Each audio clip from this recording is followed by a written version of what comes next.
basically UEFA has been organising this, or a lot of clubs have been in talks about the Super League. Yeah.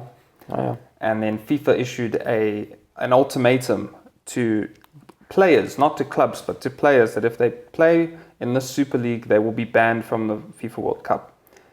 And so we've talked, I think, a little bit about the Super League and the idea of it. And I think we're both against the idea of a Super League, which I would like to think that all decent football fans, genuine football fans will be against the idea of the Super League.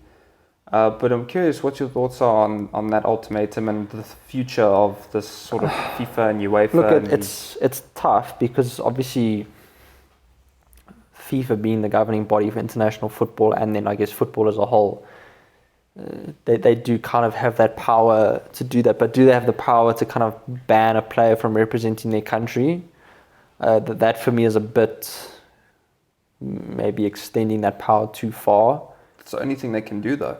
They have no way to prevent UEFA from doing this. That's the thing, though. Obviously, this is kind of being pushed by like private sides. Yeah, so absolutely. If you want to form your own private competition, then what's really stopping you from doing that? If you have the money to do it, then why not? Obviously, FIFA, having put this notice out, are strongly against the idea of a Super Cup because they obviously know what it will do. Yeah.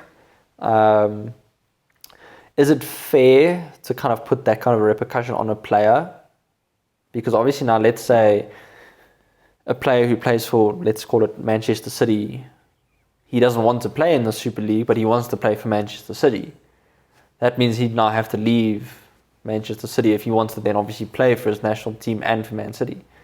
So that obviously puts a lot of pressure on those kinds of players. And then what happens if the majority of the players want to still represent their country and then they decide to leave those clubs to go to other clubs? Then that defeats the purpose of the Super League entirely because those players are no longer there. Well, yeah, that's why ultimately it'll come down to pressure on the club, because the players will be saying, listen, I'm not playing in a Super League. If that's what you want to do, then transfer me. Cancel contract by mutual consent or something like. The worrying thing is that this idea has gotten a lot of steam. The idea of a Super League has been pushed to the point where clubs were in negotiations with each other to actually arrange this happening. So what I'm concerned about is that UEFA falls under FIFA in the European Union and area of football. But what's to stop that confederation or spin-off confederation of just interested individuals to say, okay, well, we'll hold our own World Cup? Because the only issue is that players can't play in the FIFA World Cup, but maybe there'll be another World Cup that gets created by this organization, and then that will allow players in the Super League to play in their own version of the World Cup. So that's the thing, is that you can't prevent them from creating their own organization. No, you can't. Obviously, FIFA has the network effect that the brand size of FIFA is. Well, obviously, you by default, you're going to want to play in the FIFA World Cup, not the... Purely based on the name. No. Yeah. There's exactly that. But that's why that's the only thing that I could see happening, is that these organizations create a spin-off. I don't know if it would be successful, just purely based on the size of FIFA. FIFA's such a monopoly on football. I mean, it's so huge. But yeah, I mean, then I think ultimately that would become a problem as well, because you don't want to have players playing in two separate World Cup competitions. Now you've got to start having conversations of, this was the best club in this competition, this was the best club, and then you're going to have cross competition. No, I mean, just keep it in how it is right now. Works, and it's honestly just about money. Look. One of the other aspects that needs to be considered, as well as obviously now, if this league goes ahead, then you need to consider like broadcasting rights and all of that. Yeah, it'll be because there's obviously a lot of money in terms of that, and then in terms of actually broadcasting and televising the games to people around the world. How would that work? Because obviously, like for us, we've got SuperSport, who will then broadcast the Premier League matches. Would SuperSport then be willing to buy the license to broadcast the Super League matches? So then do we miss out? Obviously, then you start considering like Sky Sports or BBC or Fox or whatever it may be.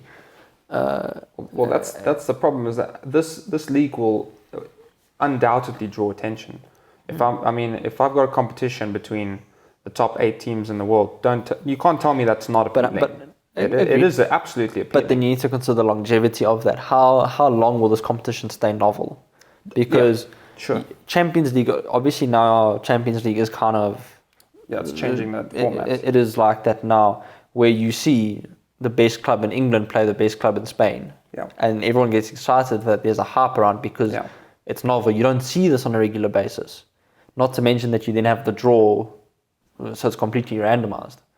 Whereas now, if you get a league where it's literally week in, week out of Manchester City playing Bayern Munich, Liverpool playing Real Madrid, and that's how it goes every week, how long before that just gets, it's just another match? Because if you think about it in the Premier League, where you have these matches on a regular basis, do you get more excited to watch Man United play Liverpool, or do you get more excited to watch Liverpool play Real Madrid? So when it starts becoming something normal, obviously, yes, you get excited for the big matches in the Premier League, but you get more excited for something that you don't see on a regular basis. Yes. So you need to consider how far down the line will this competition be able to keep people interested. Because for me personally, I'm going to get very bored of watching those teams play against each other after 3-4 years. Yeah, you will. Because at the same time, they are the level that they play on, you're probably not going to see 3-4 kind of scorelines. You're going to see the 1-0s, the 0-0s, just because of how good they are. So, yeah, no, there is that. But yeah, what you're saying about the broadcasters is that unfortunately all the broadcasters will eat that up. They will buy those rights. No, of course. Every single broadcaster will buy those rights the moment it comes out. So it's billions that we're talking about as an industry, which is why FIFA is so afraid of this. So yeah.